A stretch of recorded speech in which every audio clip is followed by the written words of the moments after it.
সকালবেলায় বাজারে বের হওয়ার আগে প্রতিদিনের মতন মাকে কি কি আনতে হবে জিজ্ঞেস করলাম।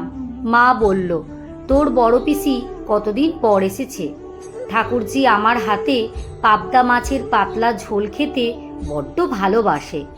একটু পাবদা পেলে নিস, আর পেটের দিকে কাতলা নিস।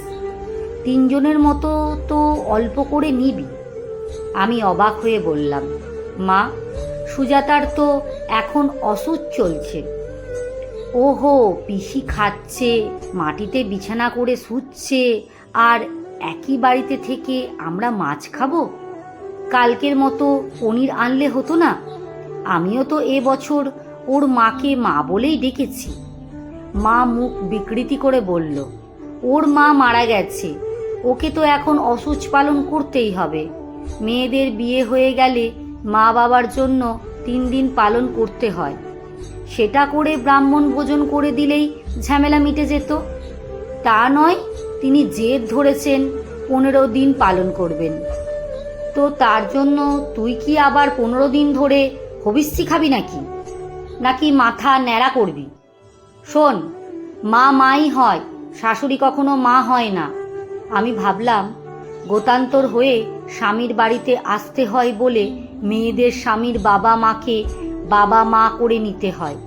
ছেলেদের ক্ষেত্রে কি বাবা মা ডাকটা তাহলে শুধু ডাকতে হবে বলেই থেকে যায়? সকালবেলা এত কথা বাড়াতে ইচ্ছে হলো না বলে কিছু না বলে বাজারে বেরিয়ে গেলাম। ভাবলাম পরে উত্তরটা দেব। আমি নীল, প্রাইমারি স্কুলের শিক্ষকতা করি। আমার বউ সুজাতা। বছর 6 আগে বিয়ে হয়েছিল আমাদের কোনো সন্তান নেই, মানে এখনো আমরা প্ল্যান করিনি। বর্তমানে মা, আমি আর সুজাতাকে নিয়ে আমার সুখের সংসার। মা আর সুজাতার মধ্যে মোটামুটি ভালোই সম্পর্ক। দুজনের মধ্যে খুব মাখামাখি নেই, তবে একটা সম্মানজনক দূরত্ব যেমন আছে, তেমনি অদৃশ্য একটা বোঝাপড়াও আছে। সেটা সংসারের ব্যালেন্সটাকে ধরে রাখতে সাহায্য করে। এটা আমি ফিল করি, কারণ আজ অবধি আমাকে কখনো বউ মায়ের ঝগড়ায় মধ্যস্থতা করতে হয়নি। ওদের নিজেদের ব্যাপার ওরা নিজেরাই মিটিয়ে নেয়। তাই আজ সুজাতার প্রতি মায়ের এই রকম বিবেচনা দেখে মনে মনে বেশ আহত হলাম। বাজার থেকে ফিরে সবেমাত্র ফ্যানটা চালিয়ে সোফায় বসেছি। মা রান্নাঘর থেকে চিৎকার জ্বলল, তা হ্যাঁ রে বাবু, মাছের প্যাকেটটা কি কলতলায় রেখে এসেছিস নাকি? আমাকে বলবি তো একবার। বিড়ালে বোধহয় মুখে নিয়ে চলে গেল।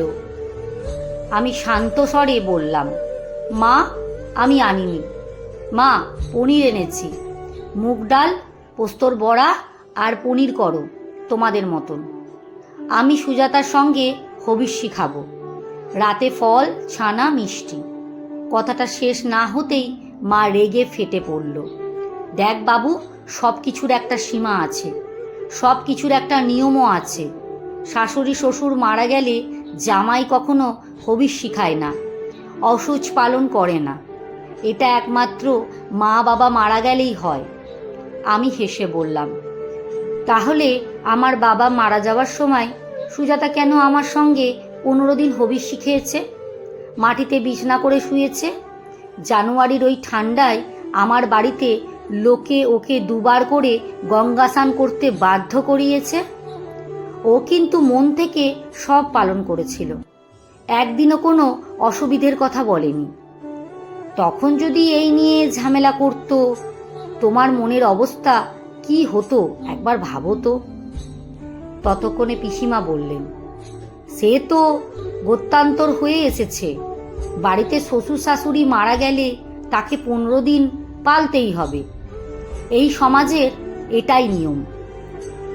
আমি বললাম, তাহলে গত্যান্তর হয়েছে বলে কি 1 বছরে শ্বশুরমশাই ওর নিজের বাবা হয়ে গেলেন? আর ওর নিজের বাবা মা কি পর হয়ে গেলেন? মা, পিসি, তোমরাই বলো। বিয়ের পর একটা মেয়ে 15 দিন শ্বশুর শাশুড়ির অসুচ পালন করবে, অথচ নিজের বাবা মা বেলায় মাত্র 3 দিন। তোমাদের গতান্তরের এত ক্ষমতা যে নিজের বাবা মার পর করিয়ে দেয়। আচ্ছা, তোমরা মেয়ে হলেও এই প্রশ্নটা কখনো তোমাদের মনে আসেনি? শুধু নিয়ম বলেই পালন করে গেছো। আর এই গতান্তর হয় না বলেই কি আমরা ছেলেরা একটা দিনও তাদের সম্মানার্থে নিয়ম পালন করার কথা ভাবতে পারি না?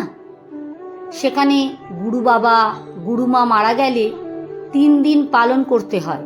সেখানে যাদের মা বাবা বলে ডাকছি তাদের মৃত্যুর পর মানবিকতার খাতিরেও তো আমাদের অসুচ পালন করা উচিত। মা বলল, তুই কি তাহলে এখন সমাজে নতুন করে বিপ্লব আনতে চলেছিস? এত বছর চলে আসা নিয়ম সবাই মানছে, সবাই পালছে, কারোর কোনো অসুবিধে হয়নি। তোর অসুবিধা হয়ে গেল? তুই একা পারবি সব বদলে নিতে?